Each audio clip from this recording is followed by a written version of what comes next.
ಮತ್ತೊಮ್ಮೆ ಕರ್ನಾಟಕದ ವಿವಿಧ ಸ್ಪರ್ಧಾತ್ಮಕ ಪರೀಕ್ಷೆಗಳಿಗೆ ತಯಾರಿ ನಡೆಸಿರ್ತಕ್ಕಂಥ ಎಲ್ರಿಗೂ ಈ ಒಂದು ವಿಡಿಯೋ ಸೆಷನ್ಗೆ ಮತ್ತೊಮ್ಮೆ ಸ್ವಾಗತ.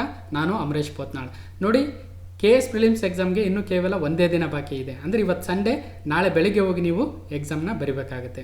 ಸೊ ಅದಕ್ಕೋಸ್ಕರ ನಾವು ಏನೇನು ಪ್ರಿಪೇರ್ ಆಗಿದ್ವಿ, ಅಮರ್ಸ್ ಕ್ಲಾಸಸ್ಸಿಂದ ಕರ್ನಾಟಕದ ಬಜೆಟನ್ನು ನೋಡಿದ್ವಿ, ಕರ್ನಾಟಕದ ಆರ್ಥಿಕ ಸಮೀಕ್ಷೆ, current affairs, general science and technology, environment and ecology ಮೇಲೆ ಹಲವಾರು ವಿಡಿಯೋಗಳನ್ನು ಮಾಡಿದ್ವಿ.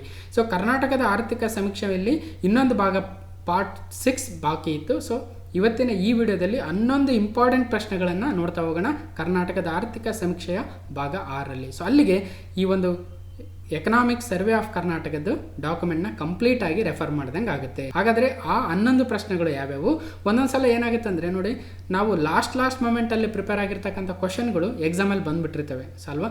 ಸೊ ಹಾಗಾಗಿ ನೋಡೋಣ ಈ ಒಂದು 11 ಪ್ರಶ್ನೆಗಳು ಎಷ್ಟು ಪ್ರಮುಖವಾಗ್ತವೆ ಅಂತ. ಓಕೆ, ಸೊ ನೋಡಿ, ಕರೆಂಟ್ ಅಫೇರ್ಸ್ ಪ್ರಿಪೇರ್ ಆದಂಗೆ ಆಯಿತು.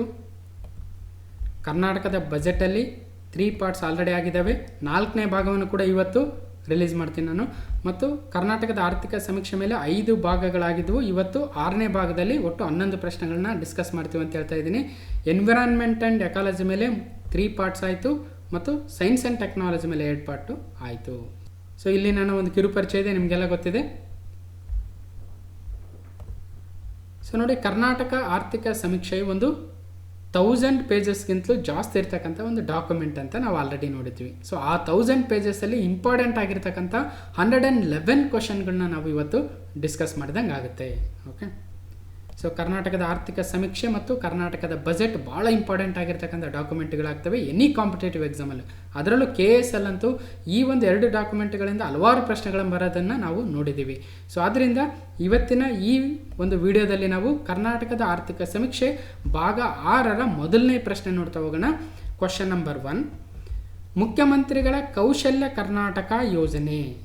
ಓಕೆ, ಚೀಫ್ ಮಿನಿಸ್ಟರ್ಸ್ ಕೌಶಲ್ಯ ಕರ್ನಾಟಕ ಯೋಜನೆ ಅಥವಾ CMKKY ಯೋಜನೆ ಅಂತ ಕರಿತೀವಿ. ಈ ಯೋಜನೆಯು ಈ ಕೆಳಗಿನ ಯಾವ ವರ್ಗದವರಿಗೆ ಸಂಬಂಧಿಸಿದೆ? ಅಂದರೆ ಚೀಫ್ ಮಿನಿಸ್ಟರ್ಸ್ ಕೌಶಲ್ಯ ಕರ್ನಾಟಕ ಯೋಜನೆ is related to which of the following categories? ಅಂದರೆ ಯಾರಿಗೆ ಅನ್ವಯಿಸುತ್ತೆ ಈ ಒಂದು ಯೋಜನೆ? ಮುಖ್ಯಮಂತ್ರಿಗಳ ಕೌಶಲ್ಯ ಕರ್ನಾಟಕ ಯೋಜನೆಯು ಯಾವ ವರ್ಗದವರಿಗೆ ಅನ್ವಯಿಸುತ್ತೆ ಅಂತಕ್ಕಂಥದ್ದು ಇಲ್ಲಿ ಪ್ರಶ್ನೆ ಆಗುತ್ತೆ. ನೋಡೋಣ ಆಪ್ಷನ್ಸ್ ಯಾವ್ಯಾವಿದ್ದಾವೆ. ಮಕ್ಕಳಲ್ಲಿರುವ ವಿಜ್ಞಾನ ಆಸಕ್ತಿ ವೃದ್ಧಿಗಾಗಿ ಆಪ್ಷನ್ ಎ. ಆಪ್ಷನ್ ಬಿ, ಸರ್ಕಾರಿ ನೌಕರರಲ್ಲಿ ತಂತ್ರಜ್ಞಾನದ ಬಳಕೆಯ ಉತ್ತೇಜನಕ್ಕಾಗಿ. ಆಪ್ಷನ್ ಸಿ, ಯುವಕರ ಕೌಶಲ್ಯ ಹೆಚ್ಚಳಕ್ಕಾಗಿ. ಆಪ್ಷನ್ ಡಿ ಯಾವುದೂ ಅಲ್ಲ. ಅಂದರೆ ಸರಿಯಾದ ಉತ್ತರ ಯಾವುದಾಗುತ್ತೆ ನೋಡಿ? ಯುವಕರ ಕೌಶಲ್ಯವನ್ನು ಹೆಚ್ಚಳ ಮಾಡೋದಕ್ಕಾಗಿ ಮುಖ್ಯಮಂತ್ರಿಗಳ ಕೌಶಲ್ಯ ಕರ್ನಾಟಕ ಯೋಜನೆಯನ್ನು ತರ್ತಾ ಇದ್ದಾರೆ. ಓಕೆ, ಹಾಗಾದರೆ ಇದ್ರ ಬಗ್ಗೆ ಇನ್ನೂ ಸ್ವಲ್ಪ ಇನ್ಫಾರ್ಮೇಷನ್ ನೋಡೋದಾದರೆ, ಮುಖ್ಯಮಂತ್ರಿಗಳ ಕೌಶಲ್ಯ ಕರ್ನಾಟಕ ಯೋಜನೆ ಚೀಫ್ ಮಿನಿಸ್ಟರ್ಸ್ ಕೌಶಲ್ಯ ಕರ್ನಾಟಕ ಯೋಜನೆ CMKKY ಅಂತ ಕರಿತೀವಿ. ಇದರ ಉದ್ದೇಶಗಳೇನಿದ್ದಾವೆ? 2017-18ನೇ ಸಾಲಿನಿಂದ ಮುಖ್ಯಮಂತ್ರಿಗಳ ಕೌಶಲ್ಯ ಕರ್ನಾಟಕ ಯೋಜನೆಯನ್ನು ಈ ಕೆಳಕಂಡ ಉದ್ದೇಶಗಳೊಂದಿಗೆ ಜಾರಿಗೆ ತರ್ತಾ ಇದ್ದಾರೆ. ಯಾವ್ಯಾವು?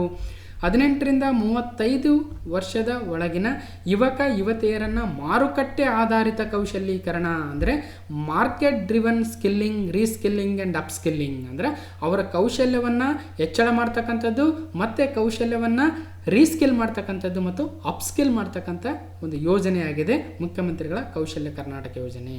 ಇದರಲ್ಲಿ ಇನ್ನೇನು ಮಾಡ್ತಾರೆ? ತರಬೇತಿ ಸಂಸ್ಥೆಗಳ ಮತ್ತು ತರಬೇತುದಾರರ ಸಾಮರ್ಥ್ಯವನ್ನು ಬಲಗೊಳಿಸಿ ಉತ್ತಮ ಗುಣಮಟ್ಟದ ತರಬೇತಿಯನ್ನು ಮತ್ತು ಪರಿಣಾಮಕಾರಿ ಉತ್ತೇಜನವನ್ನು ನೀಡ್ತಕ್ಕಂಥದ್ದು. ಅಂದರೆ ಈ ಟ್ರೈನಿಂಗ್ ಸೆಂಟರ್ಸ್ ಏನಿರ್ತವೆ ಅಲ್ಲಿ ಟ್ರೈನರ್ಸನ್ನು ಇಂಪ್ರೂವ್ ಮಾಡ್ತಕ್ಕಂಥದ್ದು, ಅವರ ನಾಲೆಜನ್ನು ಹೆಚ್ಚಿಗೆ ಮಾಡಿ ಮತ್ತು ಆ ಒಂದು ಟ್ರೈನಿಂಗ್ ಸೆಂಟರ್ಗಳಿಗೆ ಬರ್ತಕ್ಕಂಥ ಯುವಕ ಯುವತಿಯರ ಒಂದು ಕೌಶಲ್ಯವನ್ನು ಅಭಿವೃದ್ಧಿಪಡಿಸ್ತಕ್ಕಂಥ ಯೋಜನೆಯೇ ಮುಖ್ಯಮಂತ್ರಿಗಳ ಕೌಶಲ್ಯ ಕರ್ನಾಟಕ ಯೋಜನೆ ಆಗುತ್ತೆ. ಮತ್ತು ಅಂತಾರಾಷ್ಟ್ರೀಯ ಗುಣಮಟ್ಟಕ್ಕೆ ಸಮನಾದ ಮೌಲ್ಯಮಾಪನವನ್ನು ಕೈಗೊಂಡು ಪ್ರಮಾಣ ಪತ್ರಗಳನ್ನು, ಸರ್ಟಿಫಿಕೇಟ್ಗಳನ್ನು ನೀಡ್ತಕ್ಕಂಥದ್ದು ಯಾವ ರೀತಿಯ ಟ್ರೈನಿಂಗ್ ಅಂದರೆ ಇಂಟರ್ನ್ಯಾಷನಲ್ ಲೆವೆಲ್ಲು ಇರ್ತಕ್ಕಂಥದ್ದು. ಓಕೆ, ಎಲ್ಲ ಇಲಾಖೆಗಳ ತರಬೇತಿ ಕಾರ್ಯಕ್ರಮಗಳನ್ನು ಕ್ರೋಢೀಕರಿಸಿ ರಾಷ್ಟ್ರೀಯ ಕೌಶಲ್ಯ ಅರ್ಹತಾ ಚೌಕಟ್ಟಿನ ನೀತಿಯೊಂದಿಗೆ ಪಠ್ಯಕ್ರಮ, ಗುಣಮಟ್ಟ, ಪ್ರಾಮಾಣೀಕರಣ ಇತ್ಯಾದಿಗಳನ್ನು ಜಾರಿಗೆ ತಂದು ಏಕರೂಪದ ತರಬೇತಿಯನ್ನು ನೀಡ್ತಕ್ಕಂಥ ಯೋಜನೆಯೇ ಮುಖ್ಯಮಂತ್ರಿಗಳ ಕೌಶಲ್ಯ ಕರ್ನಾಟಕ ಯೋಜನೆ ಆಗುತ್ತೆ. ನೆನ್ಪಿಡಬೇಕು. ಓಕೆ,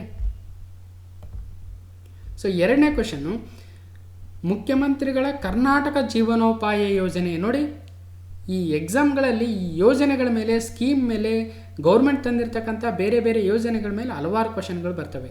ಸೊ 2ನೇ ಕ್ವಶನಲ್ಲಿ ಹೇಳ್ತಾ ಇದ್ದಾರೆ, ಮುಖ್ಯಮಂತ್ರಿಗಳ ಕರ್ನಾಟಕ ಜೀವನೋಪಾಯ ಯೋಜನೆ ಅಂದರೆ chief ministers Karnataka livelihood scheme. ಈ ಸ್ಕೀಮ್ನ ಉದ್ದೇಶ ಏನು? What is the purpose of the chief ministers Karnataka livelihood scheme ಅಂದರೆ ನೋಡೋಣ ಏನು ಪರ್ಪಸ್ ಇದೆ, ಏನು ಉದ್ದೇಶ ಇದೆ ಅಂತಕ್ಕಂಥದ್ದು. ನೋಡಿ, ಮುಖ್ಯಮಂತ್ರಿಗಳ ಕರ್ನಾಟಕ ಜೀವನೋಪಾಯ ಯೋಜನೆ ಅಥವಾ ಚೀಫ್ ಮಿನಿಸ್ಟರ್ಸ್ ಕರ್ನಾಟಕ ಲೈವ್ಲಿಹುಡ್ ಸ್ಕೀಮ್ನ ಉದ್ದೇಶ ಏನಂದರೆ, ಮುಖ್ಯಮಂತ್ರಿಗಳ ಕರ್ನಾಟಕ ಜೀವನೋಪಾಯ ಯೋಜನೆಯು ಸ್ಥಳೀಯ ಮಟ್ಟದಿಂದ ಜಾಗತಿಕ ಮಟ್ಟದವರೆಗೆ ಉಪಕ್ರಮದಡಿ ವಿನ್ಯಾಸ ಮತ್ತು ಮಾರುಕಟ್ಟೆಯ ನೆರವಿನೊಂದಿಗೆ 50,000 ಸ್ಥಳೀಯ ಕುಶಲಕರ್ಮಿಗಳಿಗೆ, ಅದರಲ್ಲೂ ವಿಶೇಷವಾಗಿ ಮಹಿಳೆಯರಿಗೆ ಸ್ಥಳೀಯ ಕರಕುಶಲ, ಕೈಮಗ್ಗ ಮತ್ತು ಇತರೆ ಅನೌಪಚಾರಿಕ ವಲಯಗಳಲ್ಲಿ ಸುಸ್ಥಿರ ಜೀವನೋಪಾಯಕ್ಕಾಗಿ ಕೌಶಲ್ಯ ತರಬೇತಿಯನ್ನು ನೀಡ್ತಕ್ಕಂಥ ಉದ್ದೇಶವನ್ನು ಹೊಂದಿದೆ ಮುಖ್ಯಮಂತ್ರಿಗಳ ಕರ್ನಾಟಕ ಜೀವನೋಪಾಯ ಯೋಜನೆ. ಅಂದರೆ ಇಲ್ಲಿ 50,000 ಸ್ಥಳೀಯ ಕುಶಲಕರ್ಮಿಗಳಿಗೆ ಮತ್ತು ಅದರಲ್ಲೂ ವಿಶೇಷವಾಗಿ ಮಹಿಳೆಯರಿಗೆ ಕರಕುಶಲ ಅಥವಾ ಕೈಮಗ್ಗ ಅಥವಾ ಇನ್ನಿತರ ಅವರೇ ಒಂದು ಕೆಲಸಗಳನ್ನು ಮಾಡಿಕೊಂಡು ತಮ್ಮ ಜೀವನವನ್ನು ಸಾಗಿಸ್ತಕ್ಕಂಥದ್ದು ಅಥವಾ ಸಸ್ಟೈನಬಲ್ ಲೈವ್ಲಿಹುಡ್ ಅಂತ ಕರಿತೀವಿ, ಅಂದರೆ ಸುಸ್ಥಿರ ಜೀವನೋಪಾಯವನ್ನು ಮಾಡ್ಕೊಳ್ಳೋಕ್ಕೋಸ್ಕರ ಈ ಒಂದು ಯೋಜನೆಯನ್ನು ತಂದಿರತಕ್ಕಂಥದ್ದು. ಓಕೆ, ಈ ಯೋಜನೆಯನ್ನು 2017-18ನೇ ಸಾಲಿನಿಂದ ಮುಖ್ಯಮಂತ್ರಿಗಳ ಕೌಶಲ್ಯ ಕರ್ನಾಟಕ ಯೋಜನೆ ವಾಹಿನಿ 3ರ ಅಡಿಯಲ್ಲಿ ಅನುಷ್ಠಾನಗೊಳಿಸ್ತಾ ಇದ್ದಾರೆ. ಇಲ್ಲೇನಾಗುತ್ತೆ, ವಾಹಿನಿ 1, ವಾಹಿನಿ 2, ವಾಹಿನಿ 3 ಅಂತ ಬೇರೆ ಬೇರೆ ಇಲಾಖೆಗಳಿಗೆ ಈ ಒಂದು ಅನುಷ್ಠಾನ ಮಾಡೋದಕ್ಕೆ ಅವಕಾಶವನ್ನು ಮಾಡಿಕೊಡ್ತಾರೆ. ಸೊ ಅಂಥದ್ರಲ್ಲಿ ವಾಹಿನಿ 3ರ ಅಡಿಯಲ್ಲಿ ಈ ಯೋಜನೆಯನ್ನು ತಂದಿರತಕ್ಕಂಥದ್ದು. ಓಕೆ, ನೆನ್ಪಿಡಬೇಕು. ಓಕೆ, ಇನ್ನು ಕ್ವಶನ್ ನಂಬರ್ 3 ನೋಡಿ, ಕೇಂದ್ರ ಸರ್ಕಾರದ ಆಜೀವಿಕಾ ಯೋಜನೆಯನ್ನು ರಾಜ್ಯ ಸರ್ಕಾರವು ಯಾವ ಹೆಸರಿನಲ್ಲಿ ಜಾರಿಗೊಳಿಸ್ತಾ ಇದೆ? Which of the following name is used by the government of Karnataka for the implementation of central government scheme Aajeevika ಯೋಜನೆ?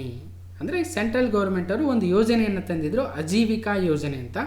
ಆ ಯೋಜನೆಯನ್ನು ನಮ್ಮ ಕರ್ನಾಟಕ ಸರ್ಕಾರವು ಕೆಳಗಿನ ಯಾವ ಹೆಸರಿನಿಂದ ಇಂಪ್ಲಿಮೆಂಟ್ ಮಾಡ್ತಾ ಇದೆ ಅಥವಾ ಜಾರಿಯನ್ನು ಮಾಡ್ತಾ ಇದೆ ಅಂದರೆ ಆಜೀವಿಕಾ, ಜೈವಿಕ, ಸಂಜೀವಿನಿ, ಗ್ರಾಮೀಣ ಜೀವನ. ಅಂದರೆ ಸರಿಯಾದ ಉತ್ತರ ಸಂಜೀವಿನಿ ಅಂತಕ್ಕಂಥ ಹೆಸರಿನಿಂದ ಕೇಂದ್ರ ಸರ್ಕಾರದ ಆಜೀವಿಕಾ ಯೋಜನೆಯನ್ನು ಜಾರಿಗೊಳಿಸ್ತಾ ಇದೆ ನಮ್ಮ ಕರ್ನಾಟಕ ಸರ್ಕಾರ.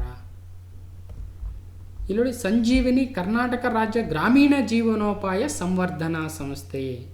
ಭಾರತ ಸರ್ಕಾರದ ಕೇಂದ್ರದ ಗ್ರಾಮೀಣಾಭಿವೃದ್ಧಿ ಮಂತ್ರಾಲಯವು SGSY ಯೋಜನೆಯನ್ನು ಪುನರ್ರಚಿಸಿ ಆಜೀವಿಕಾ ರಾಷ್ಟ್ರೀಯ ಗ್ರಾಮೀಣ ಜೀವನೋಪಾಯ ಅಭಿಯಾನ ಅಂತ ಹೆಸರು ಕೊಟ್ಟಿದ್ರು, NRLM ಅಂತ ಕರಿತೀವಿ.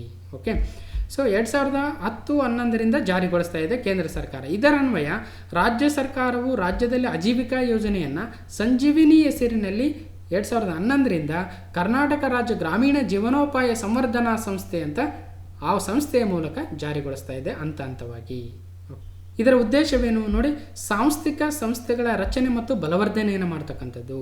ಬಡವರನ್ನು ಕ್ರೋಢೀಕರಿಸಿ ಅವರದೇ ಆದ ಸಂಸ್ಥೆಗಳನ್ನು ರಚಿಸಿ ಸಾಮರ್ಥ್ಯ ಬಲವರ್ಧನೆ ಮಾಡುವುದರಿಂದ ಹೆಚ್ಚಿನ ಮಟ್ಟದಲ್ಲಿ ಬಡತನ ನಿರ್ಮೂಲನೆ ಮಾಡಲು ಅತ್ಯಗತ್ಯವಾಗಿರುತ್ತದೆ.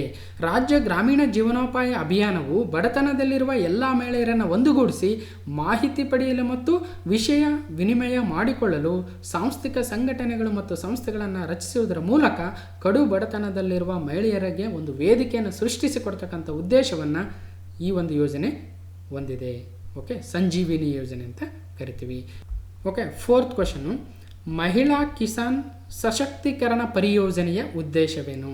What is the reason for the implementation of ಮಹಿಳಾ ಕಿಸಾನ್ ಸಶಕ್ತೀಕರಣ ಪರಿಯೋಜನೆ MKSP ಅಂತಕ್ಕಂಥ ಯೋಜನೆಯನ್ನು ತಂದಿದ್ದಾರೆ. ಇದರ ಉದ್ದೇಶ ಏನಾಗುತ್ತೆ ನೋಡೋಣ. ಇಲ್ಲಿ ನೋಡಿ, ಮಹಿಳಾ ಕಿಸಾನ್ ಸಶಕ್ತೀಕರಣ ಪರಿಯೋಜನೆ MKSP ಕೃಷಿಯಲ್ಲಿ ಮಹಿಳೆಯರ ಪರಿಸ್ಥಿತಿ ಸುಧಾರಣೆ ಮತ್ತು ಮಹಿಳಾ ಸಬಲೀಕರಣದ ಅವಕಾಶಗಳ ಅಭಿವೃದ್ಧಿಗಾಗಿ ಭಾರತ ಸರ್ಕಾರವು ಮಹಿಳಾ ಕಿಸಾನ್ ಸಶಕ್ತೀಕರಣ ಪರಿಯೋಜನೆ ಕಾರ್ಯಕ್ರಮವನ್ನು NRLM ಕಾರ್ಯಕ್ರಮದ ಉಪಘಟಕವಾಗಿ ಜಾರಿಗೆ ತಂದಿರುತ್ತದೆ. Okay, national rural livelihood mission ಅಂತ ಕರಿತೀವಲ್ವ, ಅದರ ಅಡಿಯಲ್ಲೇ ಈ ಒಂದು ಕಾರ್ಯಕ್ರಮವನ್ನು ಮಹಿಳಾ ಕಿಸಾನ್ ಸಶಕ್ತೀಕರಣ ಪರಿಯೋಜನೆಯನ್ನು ತಂದಿದ್ದಾರೆ. ಓಕೆ, ಈ ಕಾರ್ಯಕ್ರಮವು ಪ್ರಾಥಮಿಕ ಉದ್ದೇಶ ಏನಾಗಿರುತ್ತೆ ಅಂದರೆ ವ್ಯವಸ್ಥಿತವಾದ ಹೂಡಿಕೆ ಮೂಲಕ ಕೃಷಿ ರಂಗದಲ್ಲಿ ಮಹಿಳೆಯರ ಭಾಗವಹಿಸುವಿಕೆ ಅಂದರೆ ಮಹಿಳೆಯರು ಕೃಷಿಯಲ್ಲಿ ಭಾಗವಹಿಸಬೇಕು ಮತ್ತು ಉತ್ಪಾದನೆಯನ್ನು ಹೆಚ್ಚಿಸಿ ತನ್ಮೂಲಕ ಗ್ರಾಮೀಣ ಮಹಿಳೆಯರಲ್ಲಿ ಕೃಷಿ ಆಧಾರಿತ ಜೀವನೋಪಾಯ ಚಟುವಟಿಕೆಗಳನ್ನು ರೂಪಿಸಬೇಕು ಮತ್ತು ಸ್ಥಿರಗೊಳಿಸಬೇಕು ಅನ್ನೋ ಉದ್ದೇಶವನ್ನು ಈ MKSP ಯೋಜನೆಯು ಹೊಂದಿದೆ. ಏನೇನಾಗುತ್ತೆ ಇದರಲ್ಲಿ? ಇಲ್ಲಿ ನೋಡಿ, DAYNRLM ಲೈವ್ಲಿಹುಡ್ ಅಂದರೆ ದೀನ್ ದಯಾಳ್ ಅಂತ್ಯೋದಯ ಯೋಜನೆ, national rural livelihood mission livelihoods ಅಂತ. ಸೊ ಇದರಲ್ಲಿ ಮಹಿಳೆಯರಿಗೆ ಒಂದು ಸಶಕ್ತಿಯನ್ನು ತುಂಬತಕ್ಕಂಥದ್ದು, ಅಂದರೆ ಅವರು ತಮ್ಮ ಕೃಷಿ ಚಟುವಟಿಕೆಗಳಿಂದ ತಮ್ಮ ಜೀವನೋಪಾಯವನ್ನು ಮಾಡ್ತಕ್ಕಂಥದ್ದು. ಇಲ್ಲಿ ನೋಡಿ, ತರಕಾರಿ ಬೆಳೆದವುಗಳನ್ನು ಮಾರ್ತಕ್ಕಂಥದ್ದು ಅಥವಾ ಕೃಷಿಯಿಂದ ಬಂದಿರತಕ್ಕಂಥ ವಿವಿಧ ಉತ್ಪನ್ನಗಳನ್ನು ವ್ಯಾಪಾರ ಮಾಡಿ ತಮ್ಮ ಜೀವನವನ್ನು ಉತ್ತಮಗೊಳಿಸ್ತಕ್ಕಂಥ ಕೆಲಸವನ್ನು MKSP ಯೋಜನೆ, ಮಹಿಳಾ ಕಿಸಾನ್ ಸಶಕ್ತೀಕರಣ ಪರಿಯೋಜನೆ MKSP ಯೋಜನೆಯು ಹೊಂದಿದೆ. Okay, question number 5. ಕೇಂದ್ರ ಸರ್ಕಾರವು ಆಜೀವಿಕಾ ಕೌಶಲ್ಯಾಭಿವೃದ್ಧಿ ಯೋಜನೆಯನ್ನು ಏನೆಂದು ಮರುನಾಮಕರಣ ಮಾಡಿದೆ? What does the central government have rename the Aajeevika skill development project ಅಂತ. ಅಂದರೆ ಕೇಂದ್ರ ಸರ್ಕಾರ ಒಂದು ಯೋಜನೆಯನ್ನು ತಂದಿತ್ತು, ಆಜೀವಿಕಾ ಕೌಶಲ್ಯಾಭಿವೃದ್ಧಿ ಯೋಜನೆ ಅಂತ. ಈಗ ಆ ಯೋಜನೆಯನ್ನು ಬೇರೆ ಯಾವುದೋ ಹೆಸರಲ್ಲಿ ಚೇಂಜ್ ಮಾಡಿದೆ, ರೀನೇಮ್ ಮಾಡಿದೆ, ಮರುನಾಮಕರಣ ಮಾಡಿದೆ. ಯಾವುದದು? ದೀನ್ ದಯಾಳ್ ಗ್ರಾಮೀಣ ಕೌಶಲ್ಯ ಯೋಜನೆ, ಪ್ರಧಾನಮಂತ್ರಿ ಗ್ರಾಮೀಣ ಕೌಶಲ್ಯ ಯೋಜನೆ, ಅಟಲ್ಜಿ ಗ್ರಾಮೀಣ ಕೌಶಲ್ಯ ಯೋಜನೆ, ನನ್ ಆಫ್ ದೀಸ್ ಅಂದರೆ ಸರಿಯಾದ ಉತ್ತರ ದೀನ್ ದಯಾಳ್ ಉಪಾಧ್ಯಾಯ ಗ್ರಾಮೀಣ ಕೌಶಲ್ಯ ಯೋಜನೆ DDU-GKY ಅಂತ ಹೊಸದಾಗಿ ನಾಮಕರಣವನ್ನು ಮಾಡಿದ್ದಾರೆ. ಇದರ ಹಳೆಯ ಹೆಸರು ಏನಂದರೆ ಆಜೀವಿಕಾ ಕೌಶಲ್ಯಾಭಿವೃದ್ಧಿ ಯೋಜನೆ. ನೀವೆಲ್ಲ ಬೇರೆ ಕಡೆ ನೋಡಿರ್ತಾರೆ DDU-GKY ಅಂತ. ಸೊ ಇದರ ಉದ್ದೇಶ ಏನಾಗುತ್ತೆ? ಇಲ್ಲಿ ನೋಡಿ, ದೀನ್ ದಯಾಳ್ ಉಪಾಧ್ಯಾಯ ಗ್ರಾಮೀಣ ಕೌಶಲ್ಯ ಯೋಜನೆ DDU-GKY ಅಂತ. ಇದು ಕೇಂದ್ರ ಸರ್ಕಾರದ ಗ್ರಾಮೀಣಾಭಿವೃದ್ಧಿ ಮತ್ತು ಪಂಚಾಯತ್ ರಾಜ್ ಇಲಾಖೆಯ ಯೋಜನೆಯಾಗಿದ್ದು, ಈ ಯೋಜನೆಯನ್ನು ಆಜೀವಿಕಾ ಕೌಶಲ್ಯಾಭಿವೃದ್ಧಿ ಯೋಜನೆ ಎಂದು ಪ್ರಾರಂಭ ಮಾಡಿದರು. ಕೇಂದ್ರ ಸರ್ಕಾರದ ಅಧಿಸೂಚನೆಯಂತೆ ದೀನ್ ದಯಾಳ್ ಉಪಾಧ್ಯಾಯ ಗ್ರಾಮೀಣ ಕೌಶಲ್ಯ ಯೋಜನೆ DDU-GKY ಎಂದು ಮರುನಾಮಕರಣವನ್ನು 2015ರಲ್ಲಿ ಮಾಡ್ತಾರೆ. ಈ ಯೋಜನೆ ಅನುಷ್ಠಾನಕ್ಕೆ ಯೋಜನಾ ಅನುಷ್ಠಾನಗಳ ಸಂಸ್ಥೆಗಳನ್ನು ಗುರುತಿಸಲಾಗಿದ್ದು, ಅವುಗಳ ಸಹಯೋಗದೊಂದಿಗೆ ಕೌಶಲ್ಯವನ್ನು ಅಭಿವೃದ್ಧಿಪಡಿಸಲು ತರಬೇತಿ ನೀಡಿ ಉದ್ಯೋಗಾವಕಾಶಕ್ಕೆ ಕಲ್ಪಿಸಲಾಗುತ್ತದೆ. ಓಕೆ, ಇನ್ನು 6ನೇ ಕ್ವಶನ್ನು, ಕರ್ನಾಟಕ ಉದ್ಯಮಶೀಲತಾ ಅಭಿವೃದ್ಧಿ ಕೇಂದ್ರ, okay, centre for entrepreneurship development of Karnataka CDAC ಸಂಸ್ಥೆಯು ಎಲ್ಲಿದೆ ಅಂತ ಪ್ರಶ್ನೆ ಆಗುತ್ತೆ. So in which of the following place are district centre for entrepreneurship development of Karnataka CDAC is located? ಏನದು ರಾಯಚೂರಲ್ಲಿದೆಯಾ CDAC, ಅಥವಾ ಬೆಳಗಾವಿಲಿದೆಯಾ, ಅಥವಾ CDAC ಮೈಸೂರಲ್ಲಿದೆಯಾ, ಧಾರವಾಡದಲ್ಲಿದೆಯಾ ಅಂದರೆ ಸರಿಯಾದ ಉತ್ತರ ಧಾರವಾಡದಲ್ಲಿ ಕರ್ನಾಟಕ ಉದ್ಯಮಶೀಲತಾ ಅಭಿವೃದ್ಧಿ ಕೇಂದ್ರ ಇದೆ. ಓಕೆ, ಇದ್ರ ಬಗ್ಗೆ ಏನಿದೆ ಎಕನಾಮಿಕ್ ಸರ್ವೇದಲ್ಲಿ? ಕರ್ನಾಟಕ ಉದ್ಯಮಶೀಲತಾ ಅಭಿವೃದ್ಧಿ ಕೇಂದ್ರ CDAC ಅಥವಾ centre for entrepreneurship development of Karnataka CDAC ಇದು ಧಾರವಾಡದಲ್ಲಿ ಬರುತ್ತೆ. ಇದು ಕೈಗಾರಿಕಾ ಮತ್ತು ವಾಣಿಜ್ಯ ಇಲಾಖೆಯಿಂದ ಸ್ಥಾಪನೆಗೊಂಡಿರುತ್ತದೆ. ಇನಿಷಿಯಲಿ ಅಂದರೆ ಡಿಪಾರ್ಟ್ಮೆಂಟ್ ಆಫ್ ಇಂಡಸ್ಟ್ರೀಸ್ ಆ್ಯಂಡ್ ಕಾಮರ್ಸಿಂದ ಸ್ಥಾಪನೆಯಾಗಿತ್ತು. ನಂತರ ಏನು ಮಾಡಿದ್ರು, ಇದನ್ನು ಪ್ರಸ್ತುತವಾಗಿ ಸಂಸ್ಥೆಯು ಕೌಶಲ್ಯಾಭಿವೃದ್ಧಿ, ಉದ್ಯಮಶೀಲತೆ ಮತ್ತು ಜೀವನೋಪಾಯ ಇಲಾಖೆ ಅಡಿಯಲ್ಲಿ ಕಾರ್ಯನಿರ್ವಹಿಸ್ತಾ ಇದೆ. ಅಂದರೆ department of skill development, entrepreneurship and livelihood. ನೆನ್ಪಿಡ್ಬೇಕು, ಯಾವ ಡಿಪಾರ್ಟ್ಮೆಂಟ್ ಅಂಡರಲ್ಲಿ ಬರುತ್ತೆ ಅಂತಲೂ ಕೇಳಿಬಿಡ್ಬೋದು. ಮತ್ತು ಈ ಸಂಸ್ಥೆಯ ಉದ್ದೇಶ ಏನಾಗುತ್ತೆ? CDAC ಸಂಸ್ಥೆಯ ಧ್ಯೇಯೋದ್ದೇಶಗಳು ಈ ಕೆಳಗಿನಂತಿವೆ: ಶಿಕ್ಷಣ ಹಾಗೂ ತರಬೇತಿಯ ಮೂಲಕ ಉದ್ಯಮಶೀಲತೆಯನ್ನು ಅಧಿಕಗೊಳಿಸ್ತಕ್ಕಂಥದ್ದು ಮತ್ತು ಸ್ವ-ಉದ್ಯೋಗ ಅವಕಾಶಗಳ ಮೇಲೆ ಪರಿಣಾಮವನ್ನು ಬೀರ್ತಕ್ಕಂಥದ್ದು, ಸಹಭಾಗಿದಾರರ ನಿರ್ವಹಣಾ ಸಾಮರ್ಥ್ಯವನ್ನು ಅಭಿವೃದ್ಧಿಪಡಿಸ್ತಕ್ಕಂಥದ್ದು ಮತ್ತು ಉದ್ಯಮಶೀಲತೆಯನ್ನು ವ್ಯಾಪಕವಾಗಿ ಹರಡಿ ಅದರಿಂದ ಸಾಮಾಜಿಕ ಹಿನ್ನೆಲೆಯ ಉದ್ಯಮಶೀಲತೆಯ ವರ್ಗವನ್ನು ಗ್ರಾಮ ನಗರಗಳಲ್ಲಿ ವಿಸ್ತರಿಸ್ತಕ್ಕಂಥ ಕೆಲಸವನ್ನು CDAC ಮಾಡ್ತಾ ಇದೆ. ಓಕೆ, CDAC ಎಲ್ಲಿದೆ ಅಂದರೆ ಧಾರವಾಡದಲ್ಲಿದೆ. ನಾನು ಕೂಡ ಈ ಒಂದು CDACಲ್ಲಿ ಒಂದು ಟ್ರೈನಿಂಗ್ನ ತೆಗೆದುಕೊಂಡಿದ್ದೆ. ಆಲ್ಮೋಸ್ಟ್ ಒಂದು 21 ಡೇಸ್ ವೆರಿ ಗುಡ್ ಟ್ರೈನಿಂಗ್ ಕೊಟ್ಟಿದ್ದರು CDACಲ್ಲಿ. Okay, so next question number 7. ರಾಜ್ಯದ ಎಲ್ಲ ಜಿಲ್ಲಾ ಕೇಂದ್ರಗಳಲ್ಲಿ ಸ್ಥಾಪಿಸಲು ಉದ್ದೇಶಿಸಿರುವ ದಿಶಾ ಉದ್ಯಮಶೀಲತಾ ಮಾರ್ಗದರ್ಶನ ಕೇಂದ್ರ, ಓಕೆ, ದಿಶಾ ಎಂಟರ್ಪ್ರಿನರ್ಶಿಪ್ ಗೈಡೆನ್ಸ್ ಸೆಂಟರನ್ನು ಈ ಯೋಜನೆಗೆ ವಿಶ್ವಸಂಸ್ಥೆಯ ಯಾವ ಅಂಗಸಂಸ್ಥೆಯು ಅಥವಾ ಯಾವ ಆರ್ಗನೈಜೇಷನು ಸಹಕಾರವನ್ನು ನೀಡ್ತಾ ಇದೆ? ದಿಶಾ ಉದ್ಯಮಶೀಲತಾ ಮಾರ್ಗದರ್ಶನ ಕೇಂದ್ರಕ್ಕೆ. So which of the organisation of the United Nations organisation UNO is supporting the Disha entrepreneurship guidance centre project which is intended to be set up in all district centres in the state. ನಮ್ಮ ರಾಜ್ಯದ ಎಲ್ಲ ಜಿಲ್ಲಾ ಕೇಂದ್ರಗಳಲ್ಲಿ ಇದನ್ನು ಸ್ಥಾಪನೆ ಮಾಡಬೇಕಂತಿದ್ದಾರೆ. ಹಾಗಾದರೆ ಈ ದಿಶಾ ಪ್ರೋಗ್ರಾಮ್ಗೆ, ಯೋಜನೆಗೆ ವಿಶ್ವಸಂಸ್ಥೆಯ ಯಾವ ಒಂದು ಆರ್ಗನೈಜೇಷನ್ನು, ಯಾವ ಒಂದು ಪ್ರೋಗ್ರಾಮು ಸಹಕಾರವನ್ನು ನೀಡ್ತಾ ಇದೆ?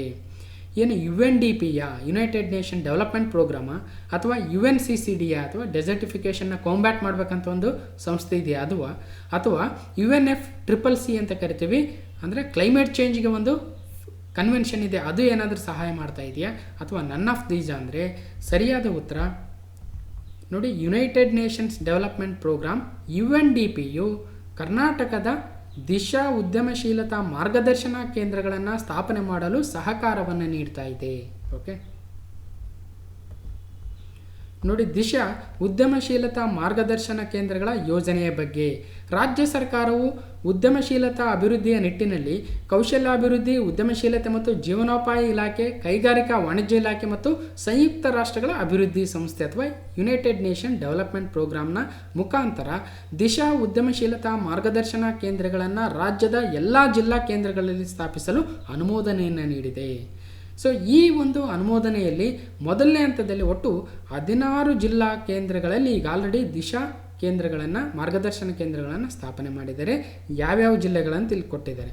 ಇನ್ನು ಎರಡನೇ ಹಂತದಲ್ಲಿ ನೋಡಿ, ಉಳಿದ 14 ಜಿಲ್ಲೆಗಳಲ್ಲೂ ಸಹಿತನೂ ಈ ಒಂದು ಕೇಂದ್ರಗಳನ್ನು ಸ್ಥಾಪನೆ ಮಾಡ್ತೀವಿ. ಅಲ್ಲಿಗೆ ಒಟ್ಟು ಕರ್ನಾಟಕದ ಎಲ್ಲ 30 ಜಿಲ್ಲೆಗಳಲ್ಲೂ ಸಹಿತ ದಿಶಾ ಉದ್ಯಮಶೀಲತಾ ಮಾರ್ಗದರ್ಶನ ಕೇಂದ್ರಗಳನ್ನು UNDP ಸಹಕಾರದಲ್ಲಿ ಮತ್ತು ಕೌಶಲ್ಯಾಭಿವೃದ್ಧಿ, ಉದ್ಯಮಶೀಲತೆ, ಜೀವನೋಪಾಯ ಇಲಾಖೆ ಹಾಗೂ ಕೈಗಾರಿಕೆ ಮತ್ತು ವಾಣಿಜ್ಯ ಇಲಾಖೆಗಳ ಸಂಯುಕ್ತ ಆಶ್ರಯದಲ್ಲಿ ಇವುಗಳನ್ನು ಸ್ಥಾಪನೆ ಮಾಡಲು ಉದ್ದೇಶವನ್ನು ಮಾಡಲಾಗಿದೆ. ಈಗ ಆಲ್ರೆಡಿ ಅಂಡರ್ ಪ್ರೋಗ್ರೆಸ್ಸಲ್ಲಿ ಇದೆ. ಸೊ ಈ ಒಂದು ಕೇಂದ್ರಗಳ ಉದ್ದೇಶ ಏನಾಗುತ್ತೆ? ಕೌಶಲ್ಯಾಭಿವೃದ್ಧಿ, ಉದ್ಯಮಶೀಲತೆ ಮತ್ತು ಜೀವನೋಪಾಯ ಇಲಾಖೆಗಳ ವಿವಿಧ ಯೋಜನೆಗಳ ಬಗ್ಗೆ ಮಾಹಿತಿಯನ್ನು ನೀಡಿ ಹಾಗೂ ಇಚ್ಛೆ ಉಳ್ಳವರಿಗೆ ಸ್ವಂತ ಉದ್ಯೋಗಕ್ಕಾಗಿ ಮಾರ್ಗದರ್ಶನವನ್ನು ನೀಡ್ತಕ್ಕಂಥ ಕೆಲಸವನ್ನು ಮಾಡ್ಬೋದು ಮತ್ತು ಸ್ವಂತ ಉದ್ಯೋಗದಿಂದ ಆಗುವ ಲಾಭಗಳು, ಅನುಸರಿಸಬೇಕಾದ ಯೋಜನೆಗಳ ಬಗ್ಗೆ ಸರ್ಕಾರಿ ಕಾಲೇಜು ವಿದ್ಯಾರ್ಥಿಗಳಿಗೆ ಮಾಹಿತಿಯನ್ನು ನೀಡಿ ಸ್ವಂತ ಉದ್ಯೋಗಕ್ಕೆ ಪ್ರೇರೇಪಿಸತಕ್ಕಂತಹ ಉದ್ದೇಶವನ್ನು ಹೊಂದಿದೆ. ಹಾಗೂ ಸರ್ಕಾರದ ವಿವಿಧ ಸ್ವ-ಉದ್ಯೋಗ ಯೋಜನೆಗಳ ಮಾಹಿತಿಯನ್ನು ಪ್ರಸಾರ ಮಾಡ್ತಕ್ಕಂಥದ್ದು, ಇಚ್ಛೆಯುಳ್ಳ ಅಭ್ಯರ್ಥಿಗಳಿಗೆ ಪೂರ್ಣ ಪ್ರಮಾಣದ ವ್ಯವಹಾರ ಯೋಜನೆ ತಯಾರಿಸಲು ಮಾರ್ಗದರ್ಶನ ನೀಡಿ ವ್ಯವಹಾರ ಯೋಜನೆ ಅಂತಿಮಗೊಳಿಸಲು ಸಹಕಾರವನ್ನು ನೀಡ್ತಕ್ಕಂಥದ್ದು. ಹಾಗೂ ಈ ರೀತಿಯ ಬೇರೆ ಬೇರೆ ಯೋಜನೆಗಳನ್ನು ಈ ಕೇಂದ್ರಗಳು ಹೊಂದಿದ್ದೇವೆ. ಅಂದರೆ ಇಲ್ಲಿ ನಮ್ಮ ಯುವಕರಲ್ಲಿ ಒಂದು ಉದ್ಯಮಶೀಲತೆಯನ್ನು ಡೆವಲಪ್ ಮಾಡಬೇಕು, ಅಭಿವೃದ್ಧಿ ಮಾಡಬೇಕು ಮತ್ತು ಅವರು ಸ್ವಂತ ಉದ್ಯೋಗಗಳನ್ನು ಮಾಡಬೇಕು, ಸ್ಥಾಪನೆ ಮಾಡಬೇಕು ಅನ್ನೋ ಉದ್ದೇಶಕ್ಕೆ ಈ ಕೇಂದ್ರಗಳನ್ನು ಮಾರ್ಗದರ್ಶನವನ್ನು ನೀಡೋದಕ್ಕೆ ಸ್ಥಾಪನೆಯನ್ನು ಮಾಡಿದ್ದಾರೆ. ಓಕೆ, 8ನೇ ಕ್ವಶನ್ನು, ಕರ್ನಾಟಕ ಜರ್ಮನ್ ಬಹುಕೌಶಲ್ಯಾಭಿವೃದ್ಧಿ ಕೇಂದ್ರಗಳು ಅಂದರೆ Karnataka German multi skill development ಸೆಂಟರ್ಗಳನ್ನು ಅಂತಾರಾಷ್ಟ್ರೀಯ ಗುಣಮಟ್ಟದ ತರಬೇತಿಯನ್ನು ನೀಡಲು ತೆರೆಯಲಾಗಿದೆ. ಓಕೆ, ಹಾಗಾದರೆ ಈ ಕೆಳಗಿನ ಯಾವ ನಗರದಲ್ಲಿ ಈ ಕೇಂದ್ರವನ್ನು ತೆರೆಯಲಾಗಿಲ್ಲ ಅಂದರೆ ಓಪನ್ ಮಾಡಿಲ್ಲ? ಯಾವ ಸಿಟಿಲಿ ಅಂದರೆ ಉಳಿದಿರ್ತಕ್ಕಂಥ 3 ಸಿಟಿಗಳಲ್ಲಿ, ನಗರಗಳಲ್ಲಿ ಈ ಕೇಂದ್ರಗಳನ್ನು ತೆರೆದಿದ್ದಾರೆ, ಬಟ್ ಯಾವುದೋ ಒಂದು ನಗರದಲ್ಲಿ ಓಪನ್ ಮಾಡಿಲ್ಲ. ಯಾವುದು ಅಂತ ಕೇಳ್ತಾ ಇದ್ದಾರೆ. ಈ ಕೆಳಗಿನ ಯಾವ ನಗರದಲ್ಲಿ ಈ ಕರ್ನಾಟಕ ಜರ್ಮನ್ ಬಹುಕೌಶಲ್ಯ ಅಭಿವೃದ್ಧಿ ಕೇಂದ್ರಗಳನ್ನು ತೆರೆಯಲಾಗಿಲ್ಲ ಅಂತ ಕೇಳ್ತಾ ಇದ್ದಾರೆ. Important. Okay, Karnataka German multi skill development centres have been open to provide international quality training in which of the following city this centre is not opened ಅಂದರೆ ಬೆಂಗಳೂರು, ಹುಬ್ಬಳ್ಳಿ, ಕಲಬುರಗಿ, ಮೈಸೂರು. ಅಂದರೆ ಸರಿಯಾದ ಉತ್ತರ ಮೈಸೂರಿನಲ್ಲಿ ಈ ಕೇಂದ್ರವನ್ನು ತೆರೆಯಲಾಗಿಲ್ಲ. ಹಾಗಾದರೆ ಬೆಂಗಳೂರು, ಹುಬ್ಬಳ್ಳಿ, ಕಲಬುರಗಿಯಲ್ಲಿ ತೆರೆಯಲಾಗಿದೆ. ಸೊ ಇದ್ರ ಬಗ್ಗೆ ಏನಿದೆ ನೋಡಿ, ಒಟ್ಟು 5 ನಗರಗಳಲ್ಲಿ ಈ ಅಭಿವೃದ್ಧಿ ಕೇಂದ್ರಗಳನ್ನು ತೆರೆಯಲಾಗಿದೆ. ಯಾವ್ಯಾವು? ಬೆಂಗಳೂರು, ಕಲಬುರಗಿ, ಬೆಳಗಾವಿ, ಹುಬ್ಬಳ್ಳಿ ಮತ್ತು ಮಂಗಳೂರು ನಗರಗಳಲ್ಲಿ ಸ್ಥಾಪನೆಯನ್ನು ಮಾಡಲಾಗಿದೆ. ಯಾವ ಕೇಂದ್ರಗಳನ್ನಂದರೆ ಕರ್ನಾಟಕ ಜರ್ಮನ್ ಬಹುಕೌಶಲ್ಯಾಭಿವೃದ್ಧಿ ಕೇಂದ್ರ ಅಥವಾ Karnataka German multi skill development centre KGMSDC ಅಂತ. ಸೊ ಇದರಲ್ಲಿ ಏನು ಮಾಡ್ತಾರೆ? ಉದ್ಯೋಗ ಮತ್ತು ತರಬೇತಿ ಇಲಾಖೆಯು ಜರ್ಮನ್ ತಾಂತ್ರಿಕ ನಿಗಮದ ಜರ್ಮನಿ ತಾಂತ್ರಿಕ ಸಹಯೋಗದೊಂದಿಗೆ ಮುಂದುವರಿದ ತಾಂತ್ರಿಕ ಕ್ಷೇತ್ರಗಳಲ್ಲಿ ತರಬೇತಿ ನೀಡಲು ಅಂತಾರಾಷ್ಟ್ರೀಯ ಗುಣಮಟ್ಟದ ಸೊಸೈಟಿಯನ್ನು, ಈ ಒಂದು ಕರ್ನಾಟಕ ಜರ್ಮನ್ ಬಹುಕೌಶಲ್ಯ ಅಭಿವೃದ್ಧಿ ಕೇಂದ್ರದ ಸೊಸೈಟಿಯನ್ನು ತೆರೆಯಲಾಗಿದೆ. ಇದು 5 ವರ್ಷಗಳ ಯೋಜನೆಯಾಗಿದೆ. ಈ ತರಬೇತಿಗಳ ಮುಖ್ಯ ಧ್ಯೇಯ ಏನಾಗಿರುತ್ತೆ ಅಂದರೆ ಅಂತಾರಾಷ್ಟ್ರೀಯ ಗುಣಮಟ್ಟಕ್ಕೆ ಸರಿಸಮನಾಗಿ ಕೈಗಾರಿಕಾ ಉದ್ಯಮಗಳ ಬೇಡಿಕೆಗೆ ಅನುಗುಣವಾಗಿ ತರಬೇತಿಯನ್ನು ನೀಡಲಾಗುತ್ತೆ. ಓಕೆ, ಈ ಕೇಂದ್ರಗಳು ಅತ್ಯಾಧುನಿಕ ಯಂತ್ರೋಪಕರಣಗಳು, ಮಷಿನರಿಗಳು, ಮೂಲಭೂತ ಸೌಕರ್ಯಗಳನ್ನು ಹೊಂದಿರ್ತವೆ ಮತ್ತು ಮಾರುಕಟ್ಟೆಗೆ ಅನುಗುಣವಾಗಿ ಅಲ್ಪಾವಧಿ ಮತ್ತು ದೀರ್ಘಾವಧಿ ತರಬೇತಿ ಕಾರ್ಯಕ್ರಮಗಳನ್ನು ಕೈಗಾರಿಕಾ ಉದ್ಯಮಗಳೊಂದಿಗೆ ನೇರ ಸಂಪರ್ಕದೊಂದಿಗೆ ಮತ್ತು ನುರಿತ ಬೋಧಕ ವರ್ಗದಿಂದ ತರಬೇತಿಯನ್ನು ನೀಡಲಾಗುತ್ತೆ. ಹಾಗಾದರೆ ಯಾವ ರೀತಿಯ ತರಬೇತಿಗಳನ್ನು ಕೊಡ್ತಾರೆ? ನೋಡಿ, ಈ ತರಬೇತಿ ಕೇಂದ್ರಗಳಲ್ಲಿ ಕೆಲವೊಂದು ಕೋರ್ಸ್ಗಳನ್ನು ಮಾಡ್ತಾರೆ. ಯಾವ ಯಾವ ಕೋರ್ಸ್ಗಳಂದರೆ ಅದು ಇನ್ಫಾರ್ಮೇಷನ್ ಟೆಕ್ನಾಲಜಿಗೆ ಸಂಬಂಧಿಸಿರ್ತಕ್ಕಂಥ ಕೋರ್ಸ್ಗಳಾಗ್ತವೆ. ಮಾಹಿತಿ ತಂತ್ರಜ್ಞಾನಕ್ಕೆ ಸಂಬಂಧಿಸಿದ IT ಎಸೆನ್ಷಿಯಲ್ಸ್, ಸಿಸ್ಕೋ ದೃಢೀಕೃತ CCNA ನೆಟ್ವರ್ಕಿಂಗ್ ಅಂತ ಕರಿತೀವಿ, advanced welding, embedded systems, CAD, CAM, CNC, industrial automation, refrigeration and air conditioning and electrical maintenance ಕೋರ್ಸ್ಗಳನ್ನು, ಇತರ ತರಬೇತಿ ಕಾರ್ಯಕ್ರಮಗಳನ್ನು ಈ ಒಂದು ಸೆಂಟರ್ ಮುಖಾಂತರ ಕೊಡ್ತಾ ಹೋಗ್ತಾರೆ. ಓಕೆ, ಇದು ಇಂಟರ್ನ್ಯಾಷನಲ್ ಲೆವೆಲ್ ಟ್ರೈನಿಂಗನ್ನು ಕೊಡ್ತಾರೆ ಜರ್ಮನ್ ಸಹಯೋಗದೊಂದಿಗೆ. ಓಕೆ, ಇನ್ನು 9ನೇ ಕ್ವಶನು, ವಿದೇಶಿ ಉದ್ಯೋಗ ಕೋಶ ಅಥವಾ ಇಂಟರ್ನ್ಯಾಷನಲ್ ಮೈಗ್ರೇಷನ್ ಸೆಂಟರ್ IMCಯನ್ನು ಸ್ಥಾಪನೆಯ ಮಾಡಲು ಉದ್ದೇಶವೇನು? Find the reason for the establishment of the international migration centre IMC ಇನ್ ಕರ್ನಾಟಕ. ಅಂದರೆ ಯಾವ ಉದ್ದೇಶ ಇದೆ ನೋಡಿ. IMC ಅಥವಾ ವಿದೇಶಿ ಉದ್ಯೋಗ ಕೋಶ ಅಥವಾ ಇಂಟರ್ನ್ಯಾಷನಲ್ ಮೈಗ್ರೇಷನ್ ಸೆಂಟರ್ನ ಕರ್ನಾಟಕದಲ್ಲಿ ಸ್ಥಾಪನೆ ಮಾಡೋದ ಉದ್ದೇಶ ಏನಂದರೆ, ಜಾಗತಿಕ ಮಟ್ಟದಲ್ಲಿ ಕೌಶಲ್ಯಭರಿತ ಮಾನವ ಸಂಪನ್ಮೂಲಕ್ಕಿರುವ ಬೇಡಿಕೆಯನ್ನು ಮನಗಂಡು ಐರೋಪ್ಯ ರಾಷ್ಟ್ರಗಳು ಅಥವಾ ಯುರೋಪಿಯನ್ ಯೂನಿಯನ್ ಮತ್ತು ಮಧ್ಯಪ್ರಾಚ್ಯ ಕೊಲ್ಲಿ ರಾಷ್ಟ್ರಗಳು, ಆಸ್ಟ್ರೇಲಿಯಾ, ಜಪಾನ್, ಆಗ್ನೇಯ ಏಷ್ಯಾ ರಾಷ್ಟ್ರಗಳು ಅಥವಾ ಆಸಿಯನ್ ಕಂಟ್ರೀಸ್ ಅಂತ ಕರಿತೀವಲ್ವ, ಅಲ್ಲಿ ಈ ಒಂದು ಮಾನವ ಸಂಪನ್ಮೂಲಕ್ಕೆ ಬೇಡಿಕೆ ಇದೆ. ಆದ್ದರಿಂದ ಕರ್ನಾಟಕದ ಮಾನವ ಸಂಪನ್ಮೂಲವನ್ನು ಕೌಶಲ್ಯೀಕರಿಸಿ ಉದ್ಯೋಗಕ್ಕಾಗಿ ಕಳುಹಿಸಿಕೊಡುವ ಉದ್ದೇಶದೊಂದಿಗೆ ಅಂತಾರಾಷ್ಟ್ರೀಯ ವಲಸಿಗರ ಕೇಂದ್ರ ಅಥವಾ ಇಂಟರ್ನ್ಯಾಷನಲ್ ಮೈಗ್ರೇಷನ್ ಸೆಂಟರನ್ನು ಸ್ಥಾಪನೆ ಮಾಡ್ತಾ ಇದೆ ಕರ್ನಾಟಕ ಸರ್ಕಾರ. ಓಕೆ, ಇದು ಯಾವುದರ ಅಡಿಯಲ್ಲಿ ಅಂದರೆ ಕರ್ನಾಟಕ ವೃತ್ತಿ ತರಬೇತಿ ಮತ್ತು ಕೌಶಲ್ಯಾಭಿವೃದ್ಧಿ ನಿಗಮ ನಿಯಮಿತದ ಅಡಿಯಲ್ಲಿ. ಓಕೆ, ಇದರ ಉದ್ದೇಶ ಏನಾಗಿರುತ್ತೆ ಅಂದರೆ, ಬೇರೆ ಬೇರೆ ದೇಶಗಳಲ್ಲಿ ನಮ್ಮ ರಾಜ್ಯದ ಒಂದು ಮಾನವ ಸಂಪನ್ಮೂಲಕ್ಕೆ ಬೇಡಿಕೆ ಇದೆ, ಆದ್ದರಿಂದ ಅವರಿಗೆಲ್ಲ ಟ್ರೈನಿಂಗ್ ಕೊಟ್ಟು ಬೇರೆ ಬೇರೆ ದೇಶಕ್ಕೆ ಕಳಿಸ್ತಕ್ಕಂಥ ಕೆಲಸವನ್ನು ಇಂಟರ್ನ್ಯಾಷನಲ್ ಮೈಗ್ರೇಷನ್ ಸೆಂಟ್ರು ಮಾಡುತ್ತೆ, IMC. ಇನ್ನು 10ನೇ ಕ್ವಶನ್ನು, 2019-20 ಸಾಲಿನ ಆರ್ಥಿಕ ಸಮೀಕ್ಷೆ ಎಕನಾಮಿಕ್ ಸರ್ವೆಯಲ್ಲಿ ಇದೇ ಮೊದಲ ಬಾರಿ ಅಳವಡಿಸಿಕೊಂಡಿರುವ ಹೊಸ ಅಧ್ಯಾಯ ಅಥವಾ ನ್ಯೂ ಚಾಪ್ಟರ್ನ ಹೆಸರೇನು? ಇದನ್ನು ಆಲ್ರೆಡಿ ನಾವು ಮೊದಲನೇ ಭಾಗದಲ್ಲಿ ಡಿಸ್ಕಸ್ ಮಾಡಿದ್ವಿ. For the completeness of the economic survey of Karnataka I am taking this question again. Okay, ಏನು ಉದ್ದೇಶ ನೋಡಿ, ಯಾವ ಒಂದು ಹೊಸ ಅಧ್ಯಾಯವನ್ನು ಈ ಸಾಲಿನ ಆರ್ಥಿಕ ಸಮೀಕ್ಷೆಯಲ್ಲಿ ಯಾರು ಮಾಡ್ಕೊಂಡಿದ್ದಾರೆ ಅಂದರೆ, ಮಾನವಾಭಿವೃದ್ಧಿಯ, ಸಮತೋಲಿತ ಪ್ರಾದೇಶಿಕ ಅಭಿವೃದ್ಧಿಯ, ಕೌಶಲ್ಯಾಭಿವೃದ್ಧಿ, ಉದ್ಯಮಶೀಲತೆ ಮತ್ತು ಜೀವನೋಪಾಯವ ಅಥವಾ ಸುಸ್ಥಿರ ಅಭಿವೃದ್ಧಿ ಗುರಿಗಳ ಅಂತಕ್ಕಂಥ ಯಾವ ಅಧ್ಯಾಯವನ್ನು, ಯಾವ ಚಾಪ್ಟರ್ನ ಆ್ಯಡ್ ಮಾಡ್ಕೊಂಡಿದ್ದಾರೆ ಈ 2019-20 ಸಾಲಿನ ಆರ್ಥಿಕ ಸಮೀಕ್ಷೆಯಲ್ಲಿ ಅಂದರೆ. ಇದನ್ನು ಆಲ್ರೆಡಿ ನಾವು ಡಿಸ್ಕಸ್ ಮಾಡಿದ್ವಿ, ವೆರಿ ಇಂಪಾರ್ಟೆಂಟ್ ಆಗುತ್ತೆ ಮುಂದೆ ಬರ್ತಕ್ಕಂಥ ಕಾಂಪಿಟೇಟಿವ್ ಎಕ್ಸಾಮ್ಸಲ್ಲಿ. ಸರಿಯಾದ ಉತ್ತರ ಸುಸ್ಥಿರ ಅಭಿವೃದ್ಧಿ ಗುರಿಗಳು, ಸಸ್ಟೈನಬಲ್ ಡೆವಲಪ್ಮೆಂಟ್ ಗೋಲ್ಸ್ ಅಂತಕ್ಕಂಥ ಹೊಸ ಅಧ್ಯಾಯವನ್ನು, ಹೊಸ ಚಾಪ್ಟರ್ನ ಈ ಒಂದು ಆರ್ಥಿಕ ಸಮೀಕ್ಷೆಯಲ್ಲಿ ಆ್ಯಡ್ ಮಾಡ್ಕೊಂಡಿದ್ದಾರೆ. ಇಲ್ಲಿ ನೋಡಿ, new chapter sustainable development goals ಅಥವಾ ಸುಸ್ಥಿರ ಅಭಿವೃದ್ಧಿ ಗುರಿಗಳು. ಆರ್ಥಿಕ ಸಮೀಕ್ಷೆಯಲ್ಲಿ ಒಳಗೊಂಡಿರುವ ಮಾಹಿತಿ, ಅದರಲ್ಲಿರುವ ದತ್ತಾಂಶಗಳ ನಿಖರತೆ ಮತ್ತು ಸಾಮ್ಯತೆಗಳನ್ನು ಪರಿಶೀಲಿಸಲು ಸಂಘಟಿತ ಪ್ರಯತ್ನವನ್ನು ಮಾಡಲಾಗಿದೆ. ವಿಷಯ ವಿವರಣೆಯ ವಿಶ್ಲೇಷಣೆಯನ್ನು ಅಭಿವೃದ್ಧಿಪಡಿಸುವ ಪ್ರಯತ್ನ ನಮ್ಮದಾಗಿದೆ ಅಂತ ಹೇಳಿದ್ರು, ನಾವು ಹಿಂದೆನೇ ನೋಡಿದ್ವಿ. ಈ ವರ್ಷದ ಆರ್ಥಿಕ ಸಮೀಕ್ಷೆಯಲ್ಲಿ ನೂತನವಾಗಿ ಸುಸ್ಥಿರ ಅಭಿವೃದ್ಧಿ ಗುರಿಗಳು ಎಂಬ ಹೊಸ ಅಧ್ಯಾಯವನ್ನು 17ನೇ ಅಧ್ಯಾಯವನ್ನಾಗಿ ಸೇರಿಸಲಾಗಿದೆ. ಇದರಲ್ಲಿ ಸುಸ್ಥಿರ ಅಭಿವೃದ್ಧಿ ಗುರಿಗಳನ್ನು ಸಾಧಿಸಲು ಸರ್ಕಾರ ಕೈಗೊಂಡ ಪರಿಕ್ರಮಗಳನ್ನು ವಿಶ್ಲೇಷಿಸಲಾಗಿದೆ. ಓಕೆ, ಇದು ಫೈನಲ್. ಈಗ ನಾವು ಆಲ್ರೆಡಿ ಆರ್ಥಿಕ ಸಮೀಕ್ಷೆಯ ಕೊನೆಯ ಹಂತಕ್ಕೆ ಬಂದಿದ್ದೀವಿ. ಓಕೆ, ಇಲ್ಲಿ ನೋಡಿ, ನಾವು 17 ಚಾಪ್ಟರ್ಗಳಿದ್ದಾವೆ ಅಂತ ಹೇಳಿ ನೋಡಿದ್ವಿ. ಬೇರೆ ಬೇರೆ ಚಾಪ್ಟರ್ಗಳಲ್ಲಿ ಸುಮಾರು 111 ಕ್ವಶನ್ಗಳನ್ನ ನಾವು ಡಿಸ್ಕಸ್ ಮಾಡಿದ್ವಿ. ನೋಡಿ, 17ನೇ ಚಾಪ್ಟ್ರೇ ಸುಸ್ಥಿರ ಅಭಿವೃದ್ಧಿ ಗುರಿಗಳು ಅಂತ.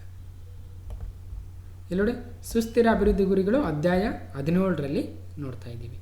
ಓಕೆ, ಇದ್ರ ಮೇಲೆ ಇನ್ನು ಲಾಸ್ಟ್ ಕ್ವಶನ್ನ ನೋಡ್ತಾ ಹೋಗೋಣ. ಕರ್ನಾಟಕ ಆರ್ಥಿಕ ಸಮೀಕ್ಷೆ 2020 ಒಂದು ಡಿಸ್ಕಷನ್ ಏನು ಮಾಡ್ತಾ ಇದ್ವಿ, ಭಾಗ 5 ಆಗಿತ್ತು. ಇದು ಭಾಗ 6ನೇ ಡಿಸ್ಕಷನ್ನು ಮತ್ತು ಈ ಭಾಗ 6ರ ಕೊನೆಯ ಪ್ರಶ್ನೆ ಮತ್ತು ಆರ್ಥಿಕ ಸಮೀಕ್ಷೆಯ final question, last question. Okay, question number 11, Karnataka ಆರ್ಥಿಕ ಸಮೀಕ್ಷೆಯ ಹೊಸ ಅಧ್ಯಾಯ ಸುಸ್ಥಿರ ಅಭಿವೃದ್ಧಿ ಗುರಿಗಳು ಅಂತ ನೋಡಿದ್ವಿ. ಇವುಗಳನ್ನು ಪರಿಚಯಿಸಿ ನಿಗದಿಪಡಿಸಿದ ಸಂಸ್ಥೆ ಯಾವುದು ಅಂದರೆ ವಿಶ್ವಸಂಸ್ಥೆ, ರೆಡ್ ಕ್ರಾಸ್, ಅಂತಾರಾಷ್ಟ್ರೀಯ ಹಣಕಾಸು ನಿಧಿ, ವಿಶ್ವ ಆರೋಗ್ಯ ಸಂಸ್ಥೆ ಅಂದರೆ ಸರಿಯಾದ ಉತ್ತರ. ನೋಡಿ, ವಿಶ್ವಸಂಸ್ಥೆಯು ಈ ಸಸ್ಟೈನಬಲ್ ಡೆವಲಪ್ಮೆಂಟ್ ಗೋಲ್ಸ್ ಅಂತಕ್ಕಂಥ ಗೋಲ್ಗಳನ್ನ ಇಂಟ್ರೊಡ್ಯೂಸ್ ಮಾಡಿದ್ರು ಮತ್ತು ನಿಗದಿಪಡಿಸಿದ್ರು. ಅವುಗಳನ್ನೇ ನಮ್ಮ ಆರ್ಥಿಕ ಸಮೀಕ್ಷೆಯಲ್ಲಿ ನಮ್ಮ ಕರ್ನಾಟಕ ಸರ್ಕಾರವು ಅಳವಡಿಸಿಕೊಂಡಿದೆ 17ನೇ ಚಾಪ್ಟರ್ ಆಗಿ. ಓಕೆ. ಇಲ್ಲಿ ನೋಡಿ ಸುಸ್ಥಿರ ಅಭಿವೃದ್ಧಿ ಗುರಿಗಳು 2030 ಅಂದರೆ 2030 ಈ ಗುರಿಗಳನ್ನು ನಾವು ತಲುಪಬೇಕು ಅಂತಕ್ಕಂಥ ಉದ್ದೇಶವನ್ನು ಇಟ್ಕೊಂಡು ವಿಶ್ವಸಂಸ್ಥೆಯು 2015 ಒಟ್ಟು 17 ಸುಸ್ಥಿರ ಅಭಿವೃದ್ಧಿ ಗುರಿಗಳನ್ನು ಪರಿಚಯಿಸುತ್ತಾ 169 ಲಕ್ಷ್ಯಗಳನ್ನು 2030 ಸಾಧಿಸುವ ಧ್ಯೇಯವನ್ನು ನಿಗದಿಪಡಿಸಿತ್ತು. ಓಕೆ, ಅವುಗಳನ್ನೇ ನಮ್ಮ ಚಾಪ್ಟ್ರಲ್ಲಿ 17ನೇ ಚಾಪ್ಟ್ರಲ್ಲಿ ಅಳವಡಿಸ್ಕೊಂಡಿರ್ತಕ್ಕಂಥದ್ದು.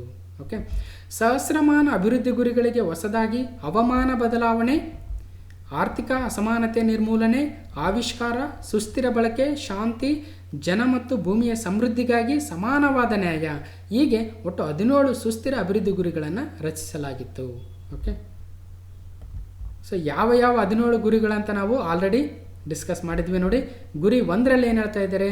ಬಡತನ ನಿರ್ಮೂಲನೆ, ಎಲ್ಲೆಡೆಯಲ್ಲೂ ಎಲ್ಲ ವಿಧದ ಬಡತನವನ್ನು ಕೊನೆಗಾಣಿಸುವುದು. ಗುರಿ 2, ಗುರಿ 3, 4 ನೋಡಿ, ಕೊನೆಗೆ ಗುರಿ 17. ಸೊ ಹೀಗೆ ಒಟ್ಟು 17 ಗುರಿಗಳನ್ನು ಈ ಒಂದು ಸಸ್ಟೈನಬಲ್ ಡೆವಲಪ್ಮೆಂಟ್ ಗೋಲ್ಸಲ್ಲಿ ಹೇಳಿದ್ದಾರೆ. ಸೊ ಒಂದು ಗ್ಲಾನ್ಸ್ ಮಾಡೋದಾದರೆ ನೋಡಿ, ಸಸ್ಟೈನಬಲ್ ಡೆವಲಪ್ಮೆಂಟ್ ಗೋಲ್ಸ್ ಅಥವಾ ಸುಸ್ಥಿರ ಅಭಿವೃದ್ಧಿ ಗುರಿಗಳಲ್ಲಿ ಮೊದಲನೇದು ಬಡತನದ ನಿರ್ಮೂಲನೆ, ಎರಡನೇದು ಹಸಿವು ಮುಕ್ತ, ಉತ್ತಮ ಆರೋಗ್ಯ ಮತ್ತು ಯೋಗಕ್ಷೇಮ, ಗುಣಮಟ್ಟದ ಶಿಕ್ಷಣ, ಲಿಂಗ ಸಮಾನತೆ ಮತ್ತು ಸ್ವಚ್ಛ ನೀರು ಮತ್ತು ನೈರ್ಮಲ್ಯ, ಅಗ್ಗವಾದ ಮತ್ತು ಶುದ್ಧ ಶಕ್ತಿ, ಗೌರವಯುತ ಕೆಲಸ ಮತ್ತು ಆರ್ಥಿಕ ಬೆಳವಣಿಗೆ, ಉದ್ಯಮ ಮತ್ತು ಆವಿಷ್ಕಾರ, ಮೂಲಸೌಕರ್ಯಗಳು, ಅಸಮಾನತೆಗಳ ಇಳಿಕೆ, ಸುಸ್ಥಿರ ನಗರಗಳು ಮತ್ತು ಸಮುದಾಯಗಳು, ಜವಾಬ್ದಾರಿಯುತ ಬಳಕೆ ಮತ್ತು ಉತ್ಪಾದನೆ, ಹವಾಮಾನದ ಬಗ್ಗೆ ಕ್ರಮ, ಜಲದ ಜೀವರಾಶಿ, ಭೂಮಿ ಮೇಲಿನ ಜೀವರಾಶಿ, ಶಾಂತಿ, ನ್ಯಾಯ, ಸದೃಢ ಸಂಸ್ಥೆಗಳು, ಗುರಿ ಮುಟ್ಟಲು ಸಹಭಾಗಿತ್ವ. ಹೀಗೆ 17 ಗುರಿಗಳು ಸಸ್ಟೈನಬಲ್ ಡೆವಲಪ್ಮೆಂಟ್ ಗೋಲ್ಸಲ್ಲಿದ್ದಾವೆ. ಈ 17 ಗುರಿಗಳನ್ನು ನಮ್ಮ ಆರ್ಥಿಕ ಸಮೀಕ್ಷೆಯ 17ನೇ ಚಾಪ್ಟ್ರಲ್ಲಿ ಆ್ಯಡ್ ಮಾಡ್ಕೊಂಡಿದ್ದೀವಿ. ಓಕೆ, ಇಲ್ಲೇ ನೋಡಿ, ಸುಸ್ಥಿರ ಅಭಿವೃದ್ಧಿ ಗುರಿಗಳು ಇದು 17ನೇ ಚಾಪ್ಟ್ರು, 17 ಗುರಿಗಳು ಕೂಡ ಇದ್ದಾವೆ. ಸೊ ಹೀಗೆ ಕಂಪ್ಲೀಟ್ ಆಗಿರ್ತಕ್ಕಂಥ ಅನಾಲಿಸಿಸನ್ನು 111 ಪ್ರಶ್ನೆಗಳನ್ನು 111 ಕ್ವಶನ್ನ ಡಿಸ್ಕಸ್ ಮಾಡಿದ್ವಿ ಕರ್ನಾಟಕ ಆರ್ಥಿಕ ಸಮೀಕ್ಷೆಯ 2020ರಲ್ಲಿ. ಒಟ್ಟು 6 ಭಾಗಗಳಿದ್ವು. ನೀವೆಲ್ಲ ಭಾಳಷ್ಟು ಜನ ಈ ವಿಡಿಯೋಗಳನ್ನು ನೋಡಿದ್ದೀರಿ. ಮುಂದೆ ಬರ್ತಕ್ಕಂಥ ಎಕ್ಸಾಮಲ್ಲಿ ನಿಮಗೆಲ್ಲ ಈ ಕ್ವಶನ್ಗಳು ಬರಲಿ ಅಂತ ಆಶಿಸ್ತಾ, ಮತ್ತು ಈ ಒಂದು ವಿಡಿಯೋಗಳನ್ನು ಮಾಡೋದಕ್ಕೆ ಭಾಳಷ್ಟು ಜನ ನೀವು ಕಮೆಂಟ್ ಸೆಕ್ಷನಲ್ಲಿ ಸರ್ ಈ ವಿಡಿಯೋಗಳನ್ನು ಮಾಡಿ ಅಂತ ಕೇಳಿದ್ರಿ. ಅವರೆಲ್ರಿಗೂ ಒಂದು ಸಲ ಧನ್ಯವಾದಗಳನ್ನು ಹೇಳ್ತಾ, ಮತ್ತು ಈ ಎಲ್ಲ ವಿಡಿಯೋಗಳನ್ನು ಕಂಪ್ಲೀಟಾಗಿ ನೋಡಿರ್ತಕ್ಕಂಥ ಭಾಳಷ್ಟು ಕಮೆಂಟ್ಗಳನ್ನು ಮಾಡಿರ್ತಕ್ಕಂಥ ಎಲ್ರಿಗೂ ಧನ್ಯವಾದಗಳು. ಮತ್ತೆ ಮುಂದಿನ ವಿಡಿಯೋದಲ್ಲಿ ಸಿಗ್ತೀನಿ ಅಂತ ಹೇಳ್ತಾ, ಹಾಗೂ ನಾಳೆ ನಡೀತಕ್ಕಂಥ KPSC KS ಪ್ರಿಲಿಮ್ಸ್ ಎಕ್ಸಾಮ್ಗೆ ನೀವೆಲ್ಲ ಕ್ವಾಲಿಫೈ ಆಗಿ ಎಂದು ಆಶಿಸ್ತಾ ಮತ್ತೆ ಮುಂದಿನ ವಿಡಿಯೋದಲ್ಲಿ ಸಿಗ್ತೀನಿ. Thank you.